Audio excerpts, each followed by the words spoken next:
Hey guys, today I'm going to do a different kind of video. I have been getting this a lot, especially on my personal messages on Facebook as well as on my Gmail. A lot of you keep asking me about how I save money or what are my tips for saving money and investment and how do I afford to get all this stuff and all that questions. You know what? I can totally understand all these things and I really want to share with you what I do. A quick disclaimer before I start. This is not something which I say I am a perfectionist. This is something which I do, and I'm just sharing my tips which I use in my lifestyle and which helps me to get better results, you can say. So let's begin. Tip number one. The first thing that I do is food. Food is something which is your everyday necessity. You have to have your food and it has to be healthy because me and my husband both are on our healthy living as well as weight loss journey, you can say. And I have lost a lot of weight. I am quite active and I'm very happier than before. So I go and buy vegetables and fruits which are on sale, because in Singapore everything is imported, everything is super expensive, especially which is veggies and fruits are super expensive. Try to buy fruits and vegetables which are on sale for that week instead of just listening to your own cravings and picking all expensive stuff. I do what? I go to shop and see what's on sale. Like if I get 2 cherry boxes for $3 and I get a grape box for $4, I would better buy a cherry this week and buy grapes next week when it is on sale. So that is my grocery shopping or food shopping tip number one. There are a lot of people who come and throw the shopping or sale, even the grocery market and the home appliance shopping, or even the restaurants like KFC and McD offers coupons at your doorstep. Collect all these, keep in your purse immediately so that when you go out next time, you know it's handy in your purse. Also check your mailboxes for coupons and try to use them on time. That will help you to save a lot of money on your grocery as well as your monthly budgets. Tip number three, when I do cooking, or when you do cooking, you can cook only limited amount of food. For example, me and my husband, only we are the two in house who eats, and my baby has his own baby food. I try to cook for him only one time, use baby food that I know he will finish, and whatever he leaves I eat it off. I don't mind that. And for me and my husband, I cook veggies and dinner only that much which is required for that night, not extras, because whatever you do after you cook a lot of food, after some time you don't feel like eating it because it loses its own taste and quality even when you keep it in refrigerator. So if you have time, try to make limited food, eat it fresh and cook again. That way you will not waste food and you will not throw it off. Tip number four, plan your days ahead. Make sure you know what are your plans for the weekends. If you're working Monday to Friday, definitely you will like to have your own time, or one day at home, or one day you go grocery shopping or family time. So when you're going to go and eat out, have your expenditures in count. You know that how much you're going to shop for, how much you're going to eat out, and don't waste food even when you are eating out. Order in budget. When you go to a restaurant, check in advance what is the menu there, how much is the expenditure, because once we landed up in a restaurant where we wasted $110 for one Indo-Chinese food in Singapore, and it was complete utter waste. I still regret of wasting that money, and I always see about the restaurant cost before entering into a restaurant, because that's the one wise thing to do. Sometimes you can just treat yourself and go and eat wherever you want, but it's definitely a wise thing to go and check the prices, especially when you're living at a new country and new place and where you don't know much about things. You every time go to a new place, you should know what you have to do and what you are not doing. Tip number five, this is one of the most important thing, and I just cannot emphasize much on this, which is like my best tip I can say you. And this is something which I learned from my mom. When I got married, she told me this thing, and every day this is on my fingertips. It's like, first invest, then spend. It's, you cannot just get your salary or get your money and then spend it, and whatever is remaining put it in your savings. That is not, it's going to work. How it works is that first know your bills, spend after you save. Like, if you have a house, or if you are planning to buy a house, or if you already have a home loan or a car loan, or if you have any kind of study loan, whatever kind of loan you have, you know, monthly installments needs to be cut from your earnings. So make sure first you cut out that amount, that particular amount from the salary that you receive.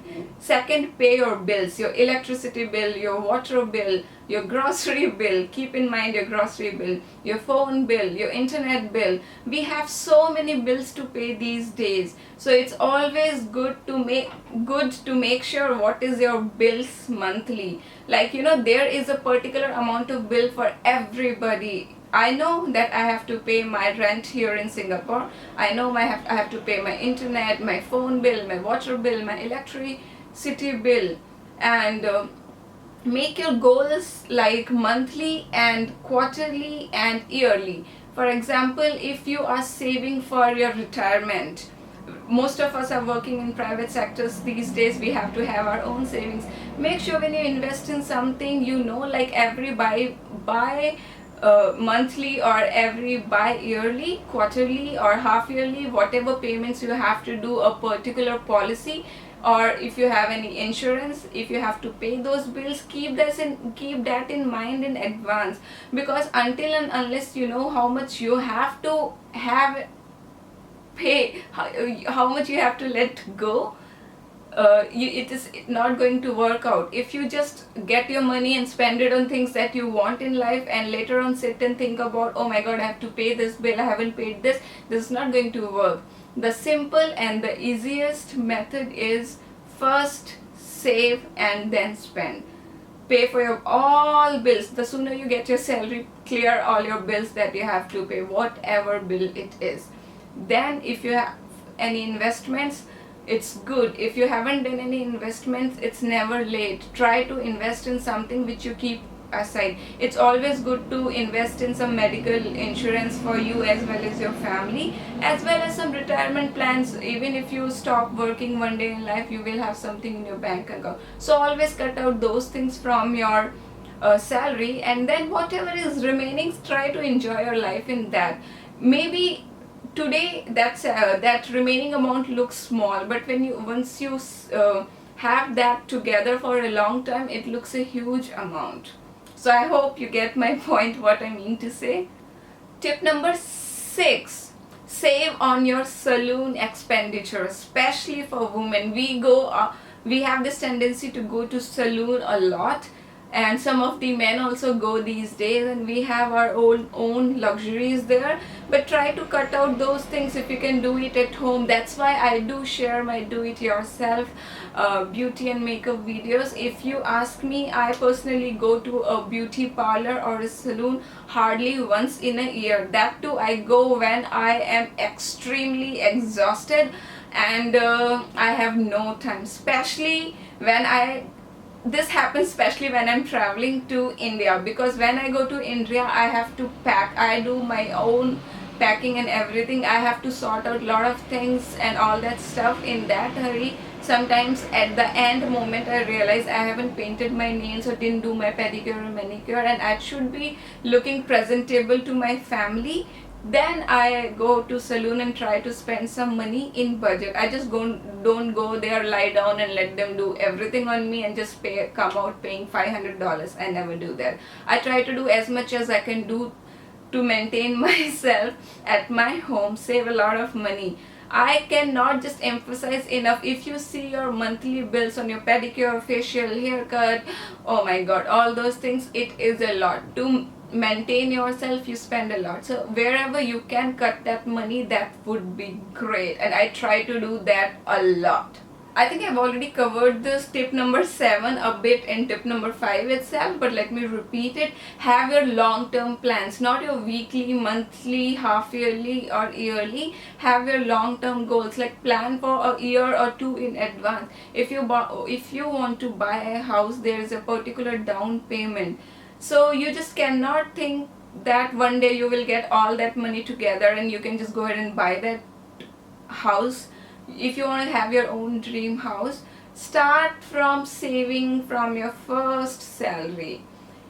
Pay your bills, have your insurances done, the basic necessity of life, because we can live without makeup, a big wardrobe, a big shoe collection. We can live without a food. I like for three. You don't have to eat three times a day if you don't have money. You can eat only twice in a day. But if you don't pay for your basic bills, it will be a big tension. So always, once you get your salary, invest or save or pay your bills first. Do a little bit of investment, and whatever is remaining, keep on saving that continuously so that you can enjoy it one day. Tip number 8, I just cannot emphasize enough on this tip. It's like shop at sales. If you have a favorite brand, like for me, Forever 21 is something which I would love to wear every day. If you have that brand in mind, always follow their website, subscribe to their newsletter, and it's all free. And when there is something going to happen, there is a sale going to happen, you are going to get notified first, and you can just go in the first day and the second day and shop this favorite stuff at a discounted price. I love sale shopping. I just cannot tell you how much I love it, and it's not something which I have put in my lifestyle now. Even when I was in college, I was on budget. I used to get a limited amount of pocket money from my parents. Whatever tantrums I used to do after spending my pocket money, whether I cry, whether I do drama, not eating, whatever, my dad never gave me extra money. And that is something which made me realize that money is so important, and it's very important to do hard work and earn your own money. You can just not ask anybody, whether it's your parents or your husband or whoever in your life, your siblings. After some time, nobody will give you money. But if you have your own money, you have the rights to spend it your way, your own wise way. So just shop at sales. That is the best thing to do shopping on. I wait for sales to happen at the end of seasons, or especially after the festivals and vacations, and that is the best time to shop, because usually before seasons or before festivals, everything will be brand new and expensive. But after sales, everything cuts down to 50 or 70% off, and that's like so amazing. Tip number 9, and this is something which is important, because sometimes when you do expenditure, or when you're busy in your lifestyle, you forget where you have invested your money, you spent your money, or where all your money went. So at the end of the month or at the middle of the month, it's always good that one day you just log into your bank account and check your statements where all you've spent your money. This will also help you to remind that you've already spent one amount of money and you should not spend more anything. And this will also help you to not buy things twice, same things again and again. So that is one of the tips. Always keep a track of your bank statement. You can subscribe your phone or attach your phone with your bank account, so every time your phone gets debited, like when I use my husband's card, he has connected his phone number with his cards. So whenever I use his cards, obviously with his permission, whenever I use his cards, he gets a notification. Similarly, when I use my card, I do get my own notification. So that will help your lifestyle a little bit easier, and you both know what's happening, where all your money going, and that will definitely help you to discuss and save money. Next tip number 10. This is one of the tip not everybody will agree, but it's for me very important. Save on your travel expenses, like where you can take public transport. In Singapore, it's MRT, Mass Rapid Transport. I can go from my house to Orchard Road in just $2 if I take a MRT, and I have 30 minutes in hand. I just need 30